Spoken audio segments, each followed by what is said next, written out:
Sup, freaks? It's your boy Marty here to introduce this episode of Tales from the Crypt. I had the immense pleasure of sitting down with Mike Peterson, more popularly known as at Bitcoin Beach.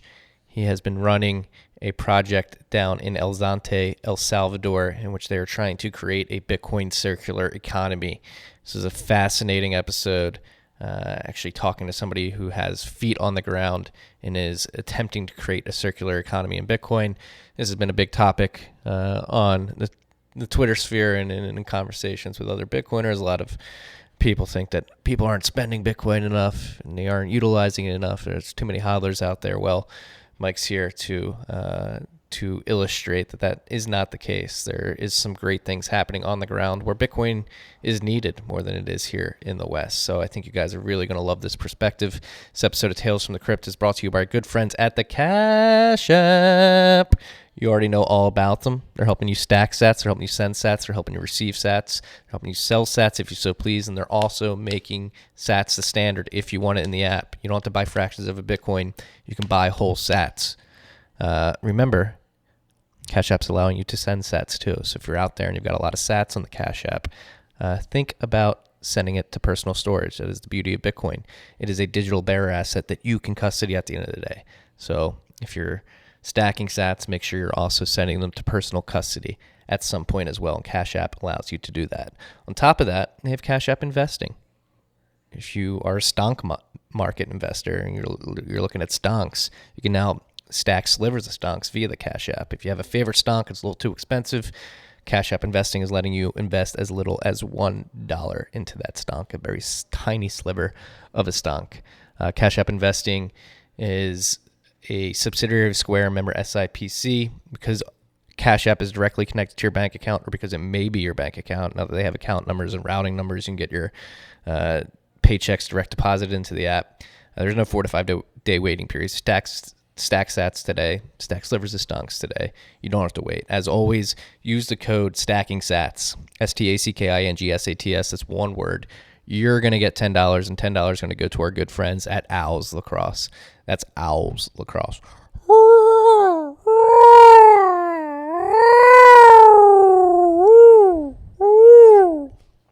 Use the code STACKINGSATS. Download the Cash App today.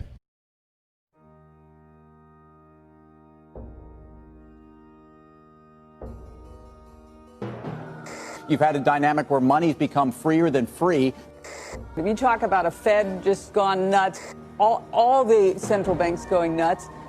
So it's all acting like safe haven. I believe that in a world where central bankers are tripping over themselves to devalue their currency, Bitcoin wins. In the world of fiat currencies, Bitcoin is the victor. I mean, that's part of the bull case for Bitcoin. If you're not paying attention, you probably should be.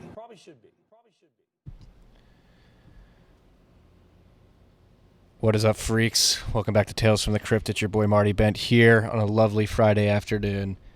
Very excited for this conversation. I'm sitting down with Mike Peterson from the Bitcoin Beach project, which has been on the ground in El Salvador, helping individuals adopt and use Bitcoin in a circular economy. This is something that caught my eye on Twitter recently within the last 6 months, and just been seeing people retweet and update what you guys are doing on the ground there. And I'm very curious to learn about why you're doing this and how it's working down there. So, Mike, welcome to the podcast. Thank you. Stoked to be here. Yeah, thank you for agreeing to do this. Why are you? How did you end up in El Salvador, spreading the gospel of Bitcoin and trying to get it into people's hands?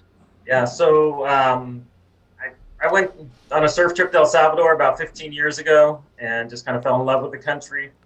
And we have a seasonal business in the U.S. that we basically work crazy hours for 4 months during the summer, and we have the rest of the year off. And so we were looking for a place that we could spend some time during the winters. And El Salvador has good waves and warm water. And so we wound up buying a house down there. And over the years we were down there, we started getting involved within the community, seeing some of the challenges with the gangs. I think they still have the highest murder rate in the world. A lot of challenges, a lot of poverty, but just some amazing, hardworking people. And so feeling like if we're going to be down there, we want to do something to make a difference. And so about 6 years ago, we moved basically there full time. We just come back to the US for a few months every summer to work. And we've been doing community development projects, working with different churches and nonprofits throughout El Salvador and trying to coordinate efforts and make sure that the organizations have a bigger impact. And then I also have been following Bitcoin kind of since the beginning, more from the money side of it than the technology. That's kind of more my focus and interest. And so a couple times I tried to buy Bitcoin, I think in 2013 and then again in 16. But just the technology aspect of it just put me off, just trying to figure out how to actually purchase it and custody it. And so I kind of kept putting it off, and then finally dove in 2017, and I've actually put a good deal of my retirement accounts and those sorts of things in Bitcoin. So I'm definitely vested in Bitcoin in the long term, and a hodler, but also focused on the monetary side of it and how it can make a difference for people in the developed world. I think coming from the US or any developed country, you kind of assume that everybody has the same access to the banking services and that money's pretty easy to move around. And we found out real quickly in El Salvador that that's just not the case for most of the world. It's challenging to move money, even for us being down there, purchase some properties and some vehicles. Just actually physically getting the cash and moving that and the purchase was just a huge headache.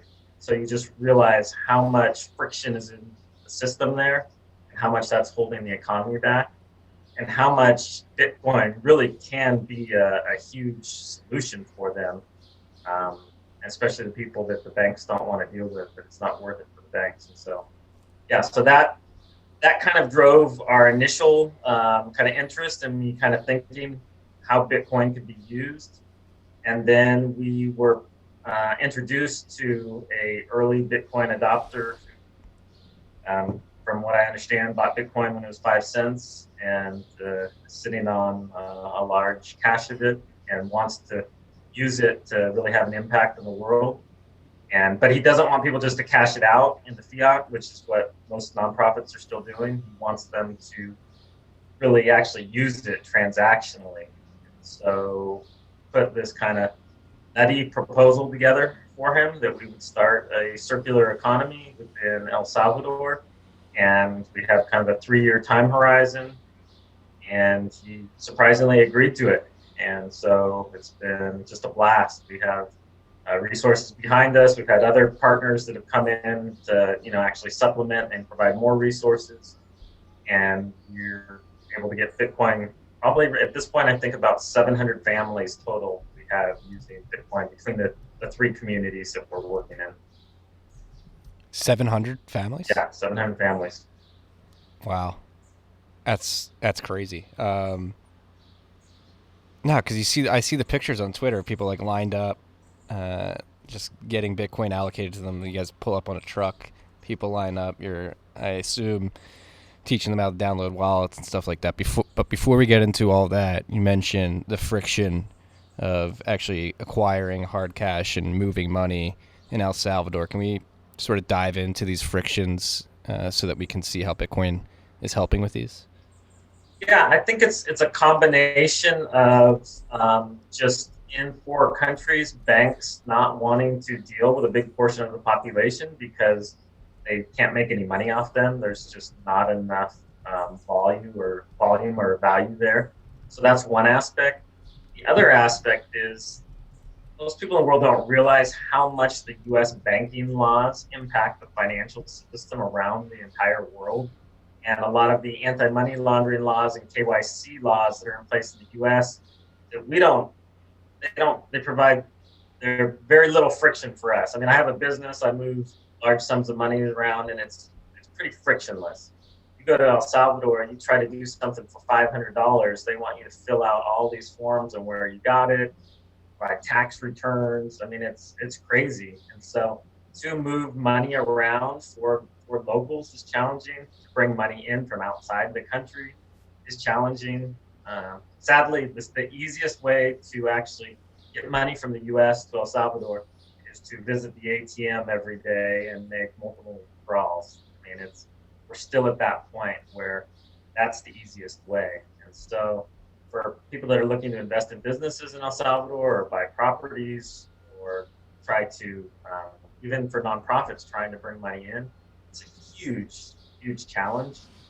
And the other aspect is El Salvador, I think it's like 22% of their economy is based on remittances, which means that's money sent from relatives working primarily in the US, someone in Canada and Europe, sending back to their family members.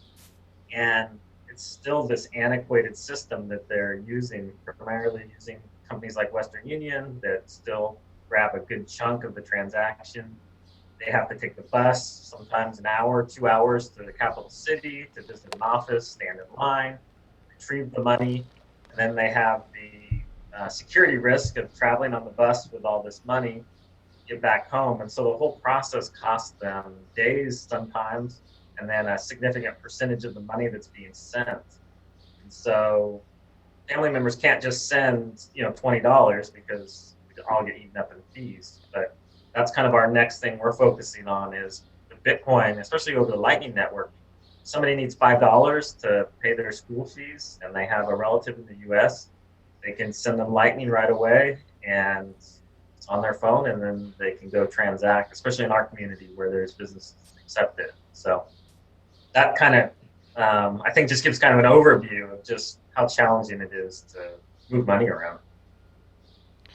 Yeah, really highlights the problem. And so how are you educating these families about Bitcoin? What's the process? How did you first start out? It seems like a pretty daunting task. Like, hey, I'm gonna start spreading Bitcoin adoption in El Salvador and a whole country.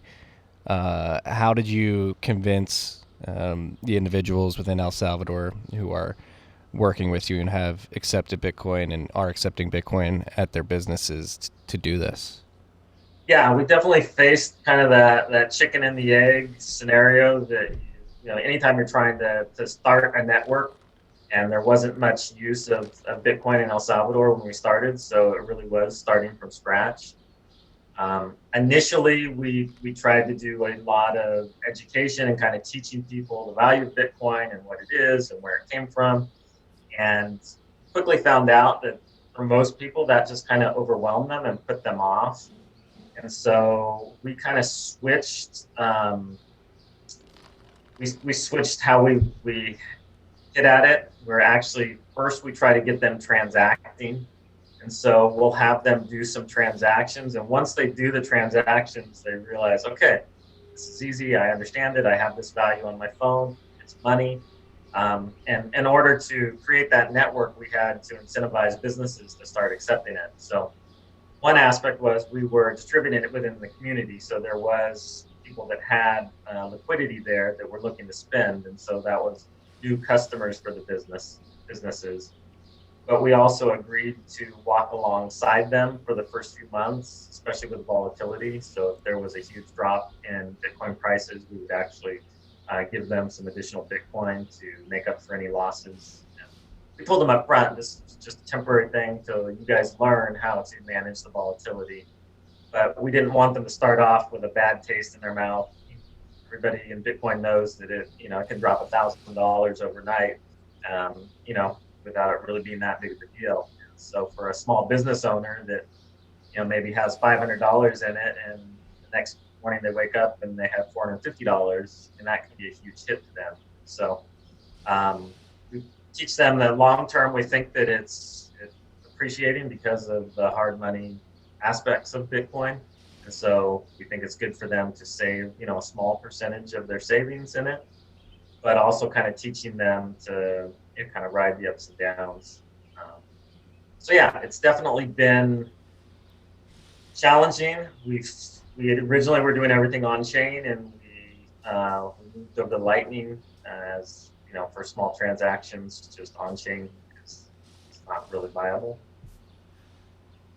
Had people lose their wallets. We've kind of had to go through different things and teaching people the importance of keeping their keys or backing up their key phrases and seed words if they're using custodial. And so, yeah, it's been a wild ride. What tools have you been introducing to these individuals? So we've primarily focused on phone wallets, and the biggest focus is on the user experience and interface, because we quickly figured out that was the biggest hurdle. If people could understand it, if they could see how it easily converts to dollars, which El Salvador uses US dollars, their official currency. So they wanted to be able to see what the prices were in dollars, how much they're spending in dollars, and so to use a wallet application that just has a very friendly interface. So we originally started using the blockchain wallet app just for the usability aspect of it. And then we have switched over to primarily using Wallet of Satoshi for Lightning. You don't have to open channels, you don't have to manage any channels. All that stuff's kind of done behind the scenes. It's custodial, so you understand the pushback that people have about that. But as far as usability, people being able to go down and buy 50 cents worth of tortillas and pay 1 Satoshi in fees to do that, to have that happen immediately, and it all be easy for the stores to handle, not a big hurdle for them, much easier than accepting credit cards. That's been what's going to really make a difference for the average people, the non-tech people, in adopting Bitcoin, is for it to just work and then not to think about it. Yeah, that's always an interesting discussion that goes on, is the trade-offs between UX and self-sovereignty in the form of using non-custodial apps. But I think it's definitely a spectrum. I've traveled that spectrum, started out with highly custodial wallets and now running a full node, verifying all my transactions, running non-custodial wallets. But I think for what you're trying to do in El Salvador, this is probably a good stepping stone. And so with that being said, like, have you noticed people who have been a part of what you're doing down there for a while, sort of learning along the way and becoming more competent as a Bitcoin user? Oh yeah, for sure. We found that once people start interacting with it, then they're incentivized to go out and learn and be reading stuff. And so they're coming to us all the time, and sometimes with, surprising me for the level of knowledge that they have. And we're talking people that are living in lamina tin shacks with dirt floors that, understand Bitcoin at a level that, a lot of people even at Bitcoin conventions, don't really understand, especially on the usability side and actually transacting in it. So we definitely encourage people longer term to move to non-custodial solutions. And I think there's always a trade-off. Even some of the stores will use the Ballet, card wallet. That I know there's some controversy on that people could, possibly have the keys at the manufacturing side and that stuff. But everything's a trade-off. And so for like some of the stores and stuff, that's been a good tool for them to use the Ballet wallet.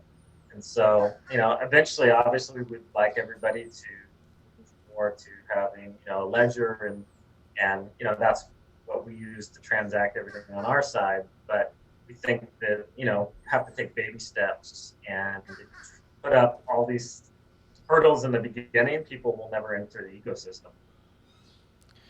I can hear the freaks cringing at the Ballet wallet. No, for sure. I mean, I understand all the criticisms. I understand but for a lot of people, it's easy to say something when you're kind of in theory or you live in a ideal situation. But for people in the developed world that are sometimes the internet's unstable, sometimes power's an issue, security is always an issue, even being able to store your seed words in a secure location is a challenge. And so definitely found you have to balance all those things. And I think a lot of Bitcoinists are so purist that if if we stay to the route that they would like, we'll never get more than 1% of the world's population using it. So I definitely think we have to find that balance. And to be clear, you're not arguing everybody needs to adopt fully custodial things. It's just that the options need to be there.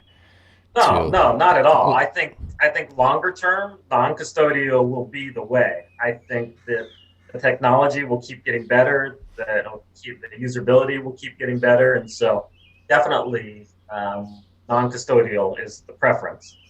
But in order to get people to enter in, the custodial products definitely provide an easier on-ramp overall. And I think if anybody spends any significant amount of time in a community that's living in poverty, they kind of will understand that okay, it's our idealism is here, but the practicalities are over here on the other side. And so how do we kind of find a happy medium? Yeah. And it'll be interesting to see, especially where you are in El Salvador, if there's somewhat of a tipping point. Like, so let's dive into this. Like, how is the circular economy doing? Like, are people in the villages that you're in actually using it every day? You said the person who's funding some of this does not want them to cash out. So are they using Bitcoin like down the supply chain? And then on top of that, what are the sort of volatility hedging strategies that you're teaching them? Yeah, so it's definitely some Bitcoin comes out into fiat. The stores have to buy supplies. They have certain things that they have to convert to. We've seen probably half of it is flowing out at some point, but as we inject more, that means there's always more circulating. But the nice thing is most of it is actually flowing out to other Salvadorans. So we're seeing people from the capital city, which is about an hour away, come down and want to buy on a peer-to-peer basis from some of the store owners. So people that are doctors or other professionals that are from the capital city are now using our town as, it's gained that reputation as the place you can go and buy Bitcoin, because it's hard for even people in the capital city to have access to places to be able to buy. So we're definitely seeing some of that. We partnered with Athena Bitcoin to put a Bitcoin ATM in the town. And initially we assumed that there would be, because we are injecting so much Bitcoin into the community, we assumed that there would be more Bitcoin being sold to the ATM than purchased from it. But it's actually been the opposite. So we are seeing even the ATM machine as being used as another way to inject more Bitcoin into El Salvador as a whole. So that's been very encouraging to see that some people need to convert some to fiat, but those who are saving are choosing to do it in Bitcoin. Other people who aren't even directly participating in our program that live in the community are buying Bitcoin from their neighbors. They like the convenience of using it. There's 2 different water districts in our community, and both of them are accepting Bitcoin. We have, I think now, like 15 different businesses that are accepting Bitcoin, a number of stores, 3 restaurants, a coffee shop, and a hair salon, a place to get pedicures. Like, there's a wide variety of places where people can use Bitcoin. And then we're working also on people being able to pay their electric bill in Bitcoin. So once they can pay all their basic services, especially like with the electric bill, they'll be able to pay that in El Zonte where we're at, rather than taking the bus for an hour into the neighboring town where they usually have to pay it. It actually makes it so people start preferring Bitcoin over cash. It's more portable, it's easier to secure, they can transact without having to take the bus somewhere. And so we're starting to see that breaking point where before they would take Bitcoin, but it was kind of seen as slightly less good than cash, where now they're seen as slightly better than cash. So you feel like that continuum is going to grow, where the preference for Bitcoin continues to grow. Yeah, it's fascinating, because that's one thing. If you've been around Bitcoin long enough, airdrops come with a negative connotation under the assumption that if people get airdrop Bitcoin, they'll just sell it to their native currency, or in this case, the U.S. dollar, which is the currency that El Salvador leverages. So that's actually fascinating and encouraging to see that they're actually buying more Bitcoin than selling. Yeah, and I think it comes from 2 points. One, you have professionals from the capital city who just have always been intrigued by Bitcoin and wanted to have access, and now we're providing access.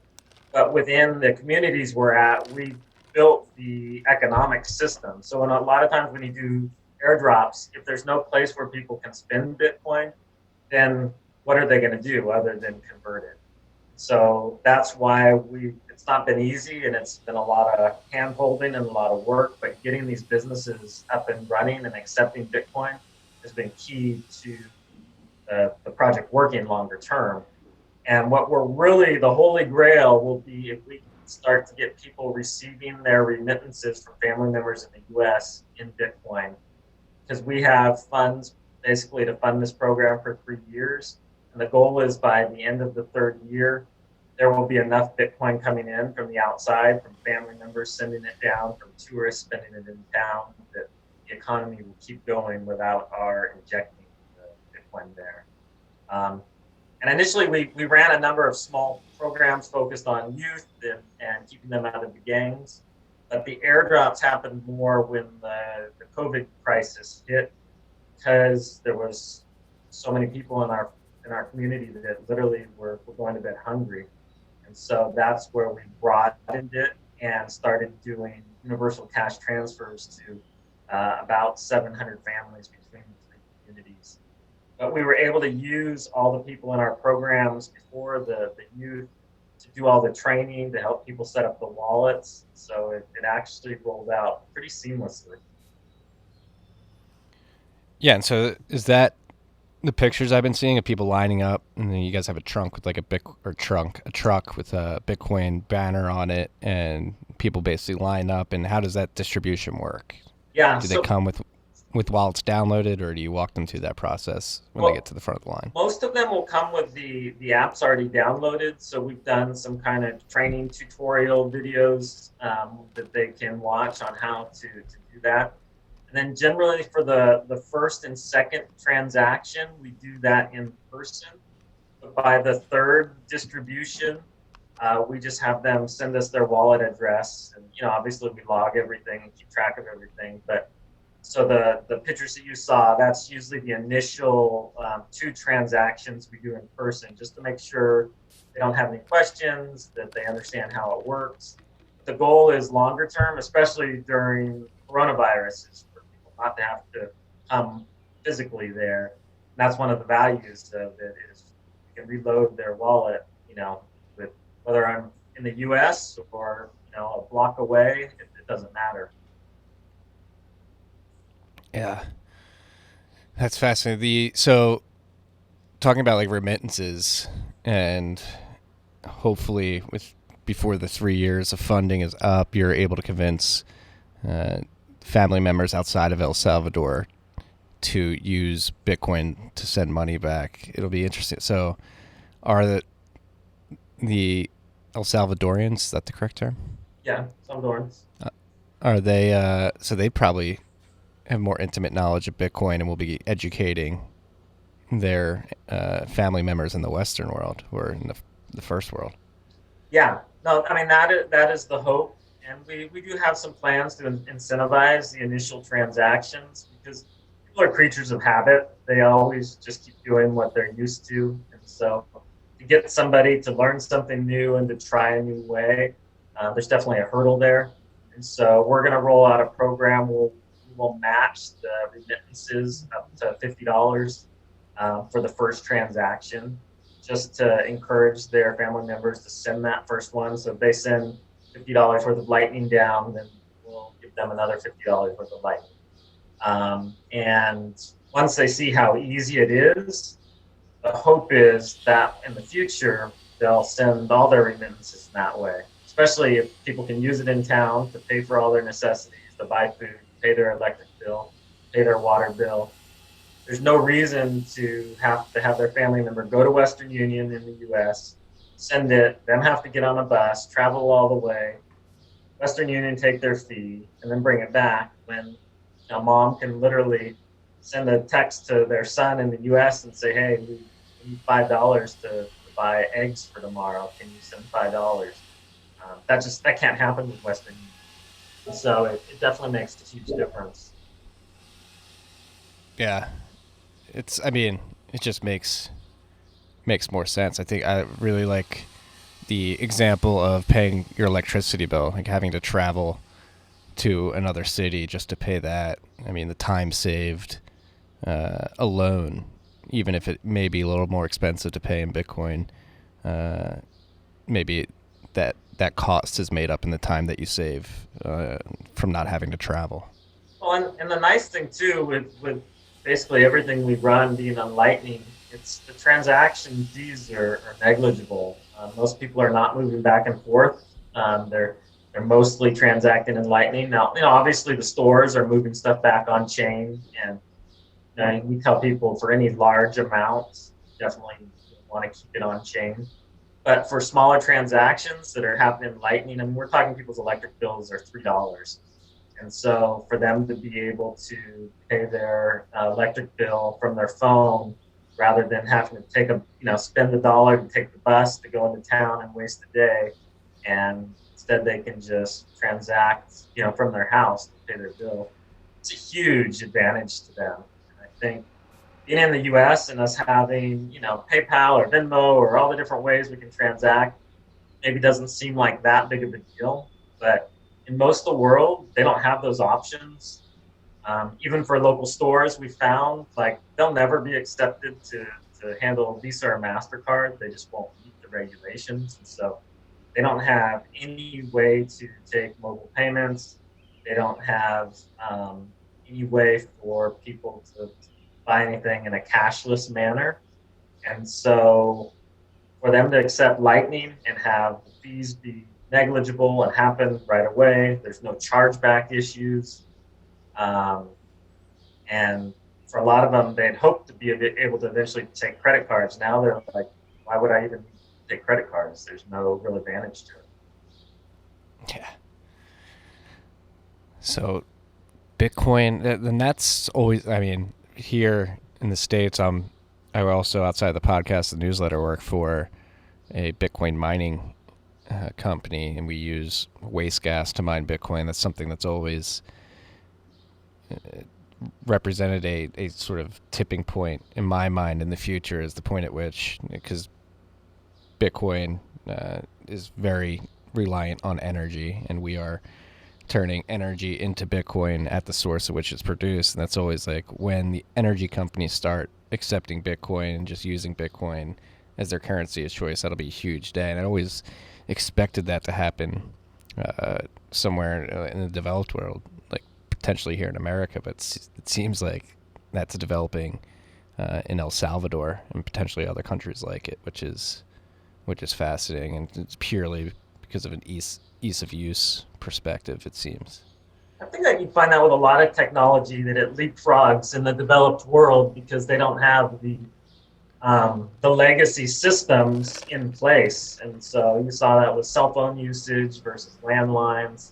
And I think now you're seeing that with Bitcoin. In the US and a lot of the developed world, we have banking systems that more or less work. In the developing world, they don't have that. So for Bitcoin to all of a sudden come in and help them leapfrog and be further along than the developed world, I think that's what we should expect. I think that's why you're seeing advances in Africa, and I really think the developing world is going to lead the charge in that. Well, then, thinking further ahead, even if Bitcoin does go through another bull market, and does appreciate to levels at which many Bitcoiners think it may, what does this mean for the people that you're helping adopt Bitcoin right now? How could this structurally change their economy and their lives in the long run? And obviously that's the biggest issue with dealing with poverty, is the lack of assets and people's ability to accumulate assets. And so we definitely encourage people to be saving a portion in Bitcoin. The we're trying to walk the line. We don't want to create a bunch of speculators who are maybe selling family land because they think, see dollar signs and they think they can double their money and dump it all into Bitcoin and then panic when it drops and, sell at a loss. And so we're really trying to take a measured approach and tell them longer term, we think that Bitcoin will appreciate in value, especially in today's atmosphere when, Federal Reserve and the reserve banks around the world are just printing money like crazy. Obviously we believe in Bitcoin and we think that it will be the hardest money, but we also don't want to create speculators. I don't think that that's a healthy thing. We want it to be kind of a slow, long-term approach. No, I think that's the wisest approach. But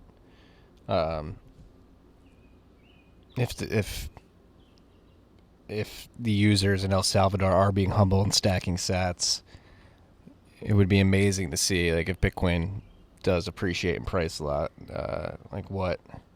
how would that change these villages? You said people living in tin shacks and stuff like that, like being able to access more goods outside of their local economy has to be positive long term, correct? Oh yeah, for sure. And I mean, we're already seeing it just with the growth in the economy from the Bitcoin we've been able to inject there. I mean, kids, and when I say kids, youth that, anywhere from 12 to 16 years old that are usually targeted by the gangs and usually see that as their only alternative. Now they're working in projects to benefit the community, cleaning the river, cleaning the beach, working to repair the homes of some of the elderly people. So they're able to start stacking sats. They're able to start making purchases that would be out of reach normally for them. And we've seen, even like small business owners, are accumulating 0.2, 0.3 Bitcoin, which, they've never had that much money in US cash before, but they're just, every month kind of putting a portion aside, and Bitcoin has been, appreciating over the most of the duration that we've had the program going, especially after it took the big dive there a few months ago. And so we're seeing kind of excited to be able to save in something that they think is going to long-term appreciate. Yeah. And so you mentioned hedging volatility and teaching these individuals how to do that. What strategies are you advising them to use? I mean, maybe hedging volatility would be a stretch, but just for them to understand kind of the ups and downs, and so not to freak out when when Bitcoin takes a dip, for them not to hold more in Bitcoin than they can safely manage as far as paying their other bills. If it's something that they have to pay in US dollar the next day, then they should probably cash out, in a timely manner. It's just for them to kind of see the ups and downs of the markets, and not that we encourage market timing, but for them to just kind of feel comfortable that, like, hey, it's taking a good run. I need some cash to pay these bills in the next couple of months. I'm going to take a little bit off the table, or vice versa. If it's, it's dipped and they have some extra cash sitting there that they're not using, deciding to go ahead and invest that into Bitcoin. And for them to see kind of overall, even though there's sometimes they'll take losses, there's other times that there's gains. So what we have them do is we have them keep a journal of the dollar amount and the amount of Bitcoin, for all their purchases. And then they can look at the end of the month if they're net positive or net negative. And usually it actually winds up pretty close because they're making transactions all the time. So sometimes they're making it when Bitcoin's lower, sometimes when higher, and they kind of all tend to balance each other out, as long as there's no huge moves. So we've only actually had to help, like, I think 2 or 3 times when somebody took a big loss, we gave them a little extra Bitcoin to make them even. But it was a pretty minuscule amount compared to the amount of transactions that are happening. So most of the stores that have been doing it for a few months don't even track it anymore because they've said, we see overall it usually kind of balances out, and longer term we think it's trending up, and so they just kind of roll with it. Yeah. Well, this is very important work you're doing. Thank you for doing it. I mean, it's a huge topic of conversation on Bitcoin Twitter, at least, even though it's probably people think it's more profound than it actually is, the conversation that goes on there. The concept of actually using Bitcoin, a lot of people like to point at hodlers and say they're not using Bitcoin, and Bitcoin's not being used in a transactional manner in the way it was meant to be. And it seems like when people are educated and actually need it, that it can take off. Yeah, especially in the developing world where they don't have the legacy system. I mean, in the U.S., do I use Bitcoin? I mean, maybe buying an airline ticket or something that makes it easy. But in general, I'm not using Bitcoin to buy coffee or to buy food at a restaurant. Where in El Salvador, we can do that, and it makes sense to the businesses there. And so I think that's going to be a growing trend. I don't think it's just going to be El Salvador.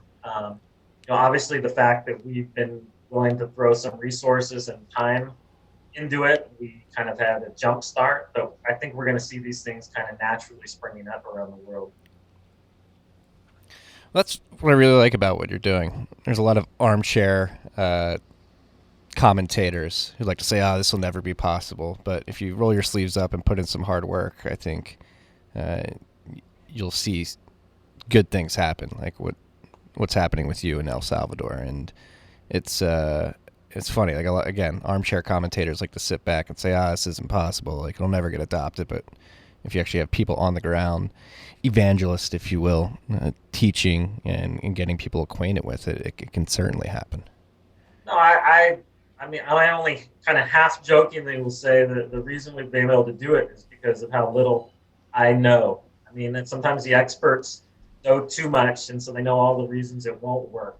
And you see that with a lot of industries, with a lot of businesses. People say, it can't be done for this reason or that reason, but you just go out and start doing it, and you're going to take some licks along the way, and you're going to have some failures, but find out what works and what doesn't, and kind of keep going. So I think that, especially in the Bitcoin world, a lot of people don't even realize a lot of the advances that have happened in the usability. So we rolled out Lightning. Everybody said, no, there's no way. Lightning's not ready. It's still years away. But, I mean, the reality is it works. It's working for the transaction we're doing. The people that we're working with are using it multiple times a week. It's functioning. Maybe it's not perfect. Maybe it's not perfectly secure. But for the amounts of money that they're using, usability matters more than 100% security and everything. So I think longer term we're going to have to be willing to at least wrestle with those trade-offs and realize for smaller purchases there's going to have to be some give and take. Yeah, no, I mean, I think that's just natural, and it's good. I mean, it's good to have both sides, right? Oh yeah.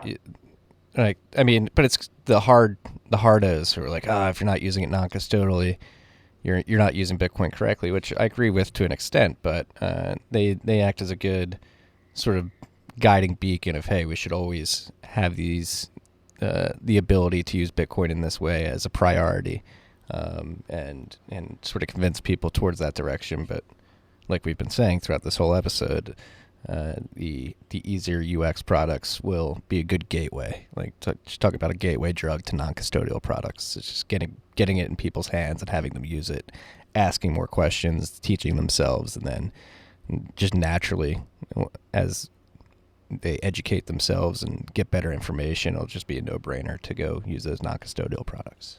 No, definitely. People, when they use it, when they interact with it, that's the natural gravity, is for them to move in that direction. So just getting them into the ecosystem. The other thing we battle with all the time is people saying that we should use, one of the other coins that are out there available. The technology works better. That the fees are less. But I think people underestimate just the power of Bitcoin, the fact that it is recognized throughout the world, the network effects of it. Even if the technologies of other coins are better, you're never going to get that traction. I don't think. I personally think that Bitcoin will continue to be the go-to. And so we've taken a lot of flack from people suggesting we use other coins also. But we really believe that kind of overall, the store of value aspect of Bitcoin and the usability that Lightning provides, that I don't think any other coin is going to be able to touch it. No, I would concur. People are too impatient, right? And people that would recommend you use another coin if it ever attained the same network effect that Bitcoin has today would probably run into the same problems that they perceive Bitcoin has. And all this is going to take time. It's my biggest gripe with people who bash Bitcoin is that they're impatient. You're not going to get everything out of the box. You're not going to get perfect UX, like perfect reduction of fees via layers out of the box. It's going to take time, and it's going to take people using it and figuring out the use cases that are most pertinent and giving user feedback and what you're doing in El Salvador and the individuals using Bitcoin in these villages for Lightning particularly. I think it's huge. Just user experience data, right? No, for sure. And I think that's what the Bitcoin community really needs. Talk to a lot of Bitcoin experts that find out they've made very few actual Bitcoin transactions in their life other than just purchasing it. And so for a lot of people, they should just get out and try the different things that are available, try the different tools, and make sure that they actually understand where Bitcoin is, specifically with Lightning. I'm really looking forward to the Strike app that's going to be released, and hopefully we keep waiting for them to release that because it's going to be a huge tool for people in the U.S. to be able to send remittances down to El Salvador, because with that application, they can link their bank account in the U.S. Their mom calls up and says, hey, we're short $5. They can automatically send that from their bank account through the Lightning network to El Salvador. They'll have Lightning their mom will have Lightning in the El Zonte in El Salvador and be able to go to the store and buy milk. I mean, you can't do that with anything else. So I think people should get out and transact. They should, even if you're a hodler, even if you just see it as a store of value, go out and spend a little bit of Bitcoin just so you at least know where we're at on the usability spectrum. No, I agree. I make it a point through TFTC.io, we accept Lightning as payment, and then I try to use and experiment with Lightning as much as possible. There's a cool game out there. I'm not sure if you've seen it, Bitcoin Bounty Hunters. No, I haven't seen that. I'll check it out. So in this game, you can fund ads within the game with Lightning. So I have a bunch of TFTC ads in the game, and I top it up a couple times a week to make sure the players playing in the game can see the TFTC ad, which is a pretty cool use case of Lightning. Yeah, for sure. Yeah, paying like 10 cents to get an ad in a video game is a crazy thought. So what is the most surprising thing throughout this whole experience for you personally? What has surprised you the most as you've been introducing Bitcoin to El Zonte and into the individuals within that city? I think it has been surprising at how many people have smartphones, that even, people that are living in places without electricity or without, living in shacks with dirt floors, they still have smartphones. They have neighbors that charge them for them. And so that we originally thought was going to be a huge hurdle to adoption, and it's been very minor. I mean, there's been some people we've helped get phones, but for the most part, even in El Salvador, most people have smartphones that are capable of, running wallet applications. And we've also realized that you start with the youth. Youth they take stuff up so much quicker. And so originally we were starting with the adults, and felt like they just put up a lot of roadblocks. They just couldn't wrap their head around it. But so once we started working with their kids and they were transacting in it, the kids would teach their parents how to use it. And once their kids taught them how to use it, and once they saw their kids using it, they realized, hey, if my kids can do it, I got to be able to figure this out. And so the actual using it has been a lot easier than I thought it would be. Yeah, that's something I've been saying. Like, it's going to be like a Generation Z-led revolution, just because they're native to the internet and technology. And so it's good to see that's being proven out in El Salvador. Yeah, even kids that are like 8, 9 years old, I mean, it's amazing. Like they take it up like it's nothing. They don't have any legacy, thoughts of how things should work. And so it just, it's intuitive to them. And so so that's been exciting. I feel like the further we get into this, the easier the adoption is going to be. Yeah, this has to be fulfilling work. Do you even view this as work? Do you go to bed happy every night because of this? Definitely. No, I don't really view it as work. We have a different business in the U.S., so we don't take any funds from the project, and so it's all volunteer on our side, and it's just fun. It's exciting. I get to be a part of something, that's just kind of wacky. We're very grateful to the donor that has, supplied the majority of the funds, that he's been willing to take a chance on us to, it was kind of this ludicrous proposal that so many people told us would fail and never would work, and he took a chance on us. And so, it's just been every day. It's kind of amazed the new things we get to do.